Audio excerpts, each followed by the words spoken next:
গ্রামীণ হাওড়ার সাঁকলাইয়ের চক শ্রীকৃষ্ণ গ্রামের বাসিন্দা আফতাব উদ্দিন মোল্লা ব্যয়বহুল ক্যান্সার রোগের চিকিৎসায় দরিদ্র মানুষের সাধ্যের মধ্যে আনতে নিরলস গবেষণা করে চলেছেন তরুণ গবেষক আফতাব। মার্কিন যুক্তরাষ্ট্রের কেন স্টেট ইউনিভার্সিটিতে ক্যান্সার নিয়ে গবেষণা করছেন। আর সম্প্রতি আফতাব তার এই নিরলস গবেষণার স্বীকৃতি হিসেবে কেন স্টেট ইউনিভার্সিটিতে তাকে ম্যাকডোনাল্ড ডিভিশনাল অ্যাওয়ার্ডে সম্মানিত করল।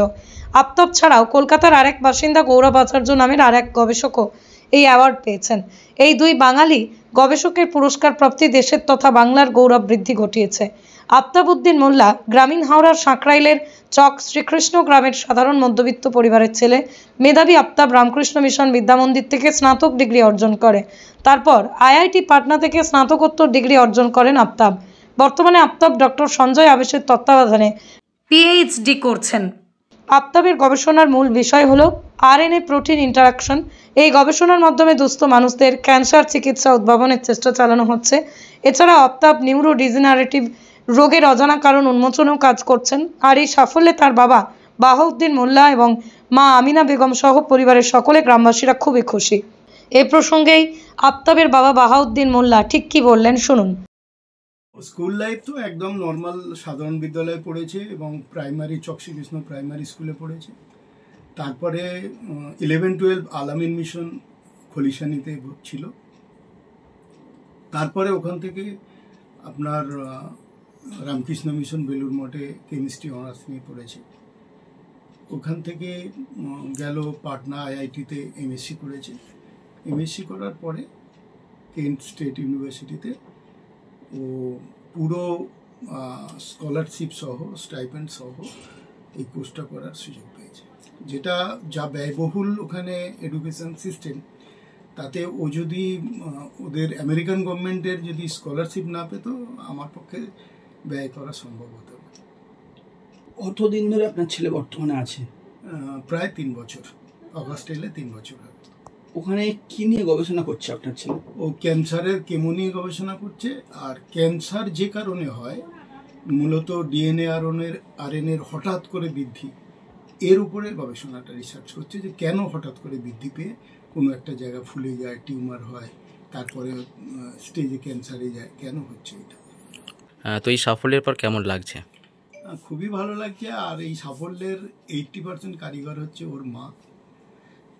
কেন কি ওর মা বরাবরই একদম যখন মানে কি বলবো প্রাথমিক শিক্ষা থেকে শুরু করে ক্লাস 12 পর্যন্ত যেভাবে বিভিন্ন সাবজেক্টের পড়াশোনা নিয়ে ওকে এ করতো, ছেলে এবং মেয়ে দুজনকেই।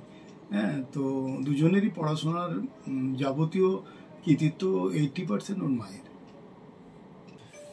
আমার আর এক ছেলেই বলবো, তার নাম গৌরব আচার্য, যে ওর সঙ্গে একই অ্যাওয়ার্ডে ভূষিত হয়েছে। কলকাতার যাদবপুরের ছেলে, তো খুবই ভালো ছেলে। হ্যাঁ, তো তার কথাও না বললে নয়। ওর একদম ভাই, গৌরব আচার্যের ভাই হচ্ছে আমার ছেলে। একদম নিজের ভাই যেরকম থাকে সমস্ত কিছুতে ও মানে সহযোগিতা করে এবং দুজনে একসঙ্গে অ্যাওয়ার্ড পেয়েছে, এটাও খুব ভালো লাগছে। আফতাবের মা আমিনা বেগম কি বললেন শুনুন। মা হিসাবে যতটা করার দরকার ছিল ততটাই করেছি। এবং আমার ছেলে তো খুবই মানে কথার বাধ্য সন্তান যাকে বলা হয়, যা বলতাম তাই করতো। আর ও পড়াশোনা ছাড়া খুব একটা আর কি বাইরে অতটা, মানে এখনকার ছেলেরা যেমন বাইরে সময় টাইম পাস করে, ও সেরকম ছিল না। ও বাড়ির আমার সাথে সাথে এই থাকা, পড়াশোনা করা, এবার আমার সঙ্গে সঙ্গে কোনো কথা বললে সেগুলো শোনা, এমনকি খেলাধুলাটাও বেশিরভাগ সময় ওরা ছোট ছোট ভাই বোন ছিল, সব ভাই বোন মিলেই খেলাধুলা করতো। এই যে ছেলে পুরস্কার পেলো একটা বিদেশ থেকে এত বড় কাজের জন্য, কেমন লাগছে মা হিসাবে?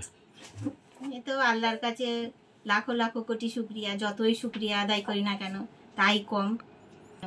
মানুষের উপকার হলে সেইটাই সব থেকে বড় পাওনা, এটাই ঠিক। এছাড়া আর বেশি কিছু। এমনি আমাদের পরিবারের একটা বিশাল ভূমিকা আছে ছেলের জন্য। ব্যুরো রিপোর্ট, আমার কলম।